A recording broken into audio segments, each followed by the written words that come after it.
Shut up and sit down. यहाँ पे क्या लिखा है देखिए, द सुप्रीम कोर्ट। पहले सुप्रीम कोर्ट को यहाँ पे हम लोग समझ रहे हैं। The supreme court is the highest judicial authority of India. Bharat का सबसे उच्चतम जो न्यायालय है, ठीक है, जो सबसे ऊपर है, वो कौन सा है? वो है सुप्रीम कोर्ट, ठीक है। It consist of the chief justice and 25 other जजेस। अब इसमें मुख्य न्यायाधीश होते हैं और दूसरे जजेस होते हैं, ठीक है। न्यायाधीश होते हैं 25, एक होते हैं चीफ जस्टिस, मुख्य न्यायाधीश, और 25 दूसरे जज होते हैं। द पार्लियामेंट में इंक्रीज द नंबर ऑफ जजेस इफ इट डीम्स नेसेसरी। अगर संसद को ऐसा लगता है कि जरूरत है तो वो जजेस की संख्या, न्यायाधीशों की संख्या बढ़ा सकते हैं। To begin with, besides the chief justice there were only 7 other जजेस। प्रारंभ में जो हमारे मुख्य न्यायाधीश है, चीफ जस्टिस, उनके साथ सिर्फ 7 जजेस हुआ करते थे। The parliament has increase the number of जजेस फ्रॉम टाइम टू टाइम। समय दर समय जो संसद है वह जजेस की जो संख्या है उसको बढ़ाते गए। इन 2005 देयर आर 25 जजेस beside the chief justice who is called the chief justice of India. 2005 में चीफ जस्टिस के साथ 25 जो जज थे उनको लिया गया, जिनको चीफ जस्टिस ऑफ इंडिया कहा गया। The chief justice and other जजेस of the supreme court are appointed by the president of India. अब देखिए, जो मुख्य न्यायाधीश होते हैं, जो दूसरे न्यायाधीश होते हैं, ठीक है, उनको कौन चुनता है भारत में? उनको भारत के राष्ट्रपति चुनते हैं। While appointing the chief justice, the president is constitutionally required to consult such other judges of the Supreme Court as he deems proper, but outgoing chief justice is always consulted. अब देखिए, जब एक हमारे जो राष्ट्रपति हैं वो चीफ जस्टिस अपॉइंट करते हैं, तो संविधान में यह लिखा है कि उस समय जो जज हैं सुप्रीम कोर्ट के, उनसे राष्ट्रपति को विचार विमर्श करना होगा, और जो आउटगोइंग चीफ जस्टिस है उनसे हमेशा सलाह लिया जाता है। नॉर्मली द सीनियर मोस्ट जज of the supreme court is appointed as the chief justice of India, although there is no constitutional requirement to do so. आमतौर पर जो सुप्रीम कोर्ट के सबसे सीनियर जज होते हैं उनको चीफ जस्टिस ऑफ इंडिया बनाया जाता है, लेकिन संविधान में ऐसा कहीं लिखा हुआ नहीं है, लेकिन आमतौर में भारत में ऐसा होता है। While appointing other judges, the president is bound to consult the chief justice and other senior judges if he deems proper. लेकिन जब वो दूसरे न्यायाधीशों को अपॉइंट करते हैं, चुनते हैं, तो जो हमारे राष्ट्रपति हैं उनको चीफ जस्टिस और जो दूसरे सीनियर जजेस हैं उनसे कंसल्ट करना पड़ता है, ठीक है, और अगर उनको ये सही लगता है, प्रॉपर लगता है तो। Whenever there is a vacancy or likely vacancy in the Supreme Court, the Chief Justice and 4 other senior most judges consider various names and recommend the names of the persons to be appointed as judges of the Supreme Court. जब भी supreme court में कोई पद खाली होता है या खाली होने वाला होता है, तो जो चीफ जस्टिस है, मुख्य न्यायाधीश, और 4 दूसरे सीनियर जजेस, वो लोग कुछ नाम का सुझाव देते हैं जिनको सुप्रीम कोर्ट का जज बनाया जा सकता है। This system is based on a ruling of the constitution bench of a supreme court handed down in 1993 and reinforced in 1999। अब यह जो प्रणाली आया गया, ये क्या है, हमारा जो संवैधानिक बेंच है सुप्रीम कोर्ट का, उसमें लाया गया 1993 में, और फिर 1999 में इसको वापस से इन्फोर्स किया गया, रीइंफोर्स किया गया। Thus, while the Constitution still provides that the President is the appointing authority of the Supreme Court judges, the ruling of the Supreme Court has since 1999 become virtually binding on the President. अब देखिए, हमारा जो संविधान है ये राष्ट्रपति को अधिकार देता है कि वो सुप्रीम कोर्ट के जज को चुने, लेकिन जो हमारे सुप्रीम कोर्ट के ऑलरेडी जज हैं 1999 में, ठीक है, उनके संग कंसल्ट करना, सलाह मशवरा करना, ये राष्ट्रपति को करना पड़ता है।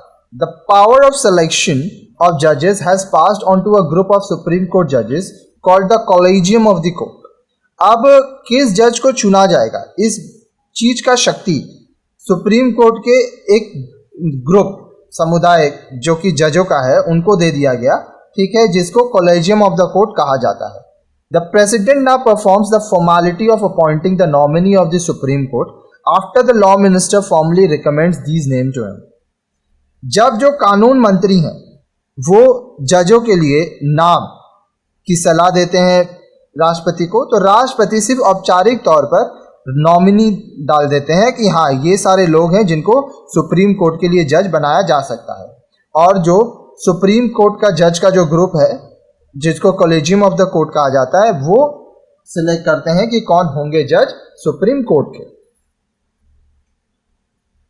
अब देखिए 12.2.1 qualifications, tenure and removal of the जजेस। अब आपको अगर सुप्रीम कोर्ट का जज बनना है तो क्या क्या क्वालिफिकेशन होना चाहिए, टेन्योर क्या होगा, रिमूवल ऑफ जजेस कैसे होगा। A person is qualified for appointment as a जज ओनली ही और she is a citizen of India and if he और she fulfils one of the following condition. अब देखिए एक व्यक्ति तभी जज के लिए, सुप्रीम कोर्ट के जज बनने के लिए उसकी नियुक्ति हो सकती है जब वो भारत का नागरिक होगा, पहला कंडीशन, या तो इन तीनों में से अगर एक कंडीशन वो फॉलो करता है। ही और she has been for at least 5 years a जज ऑफ एज हाई कोर्ट और 2 or more than 2 such courts। वो कम से कम 5 साल हाई कोर्ट में जज रहा हो या 2 या उससे अधिक उस प्रकार के कोर्ट्स में। He or she has been for at least 10 years as an advocate of High Court or of 2 or more other than 2 such courts।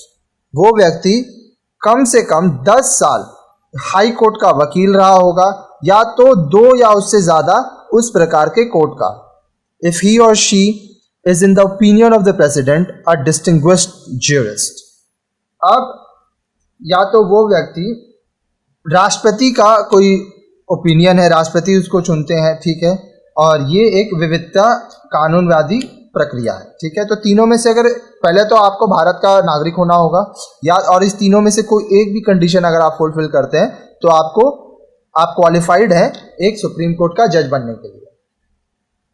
The chief justice of India and other जजेस of the supreme court hold office till they attain the age of 65।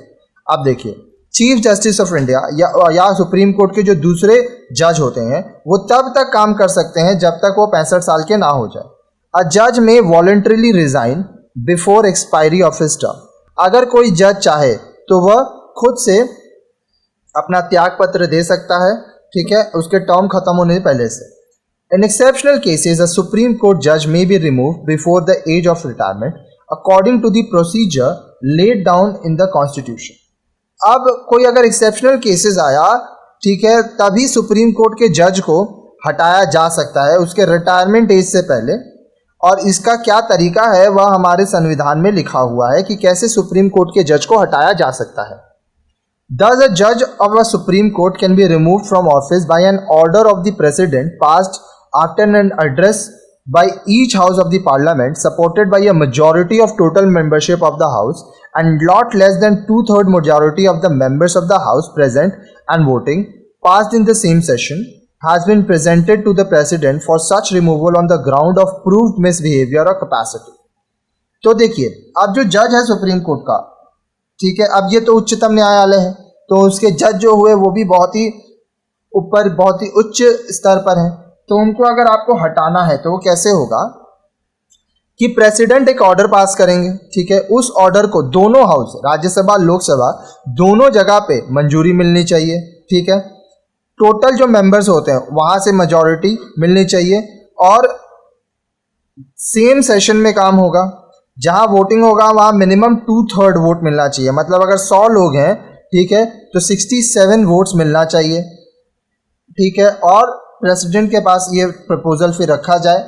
अब ये कौन सा ground होगा, या तो misbehaviour होगा या तो कैपेसिटी नहीं है इस बेसिस पे। So far proceedings of the removal were initiated only in one case against a जज ऑफ द सुप्रीम कोर्ट। अभी तक सिर्फ एक बार ऐसी परिस्थिति आई है जब सुप्रीम कोर्ट के किसी जज को हटाने के लिए या किया गया हो, बट ही और she could not be remove because the resolution could not be pass by the parliament. लेकिन उस जज को हटाया नहीं जा सका क्योंकि संसद में यह जो रिजोल्यूशन है इसको पास नहीं किया जा सका। It is clear that Supreme Court judges enjoy security of tenure and the executive cannot arbitrarily remove them. अब देखिए ये एकदम यहाँ पे हम लोग को समझ में आ जाता है कि जो सुप्रीम कोर्ट के जज होते हैं उनको उनका जो काम का समय मिलता है वहाँ पे वो सुरक्षित रहते हैं और जो कार्यकारी अधिकारी हैं वह उनको मनमाने ढंग से हटा नहीं सकते हैं। No person who was held office of a judge of the Supreme Court is allowed to plead as an advocate in any court or before any authority within the territory of India.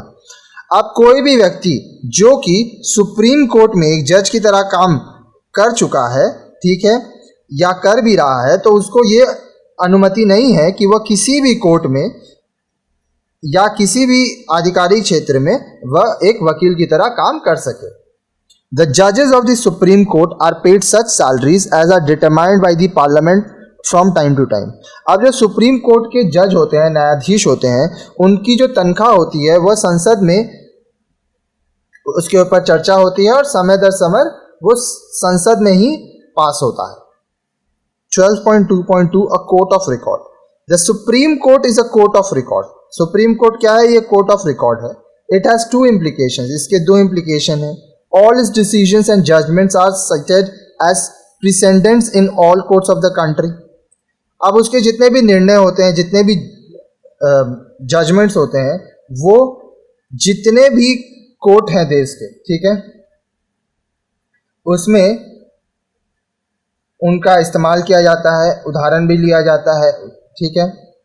They have the force of law and are binding on all the lower courts and Indeed the high court. अब supreme court में जो नियम लिया जाता है, जो निर्णय लिया जाता है, जो जजमेंट दिया जाता है, वो कानून बन जाता है, ठीक है, और सभी कोर्ट को, जितने भी लोअर कोर्ट हैं, जो हाई कोर्ट हैं, उनको वह मानना होगा। ऐसा नहीं है कि अगर सुप्रीम कोर्ट में आप केस हार गए तो आप हाई कोर्ट में जाके अपील कर सकते हैं।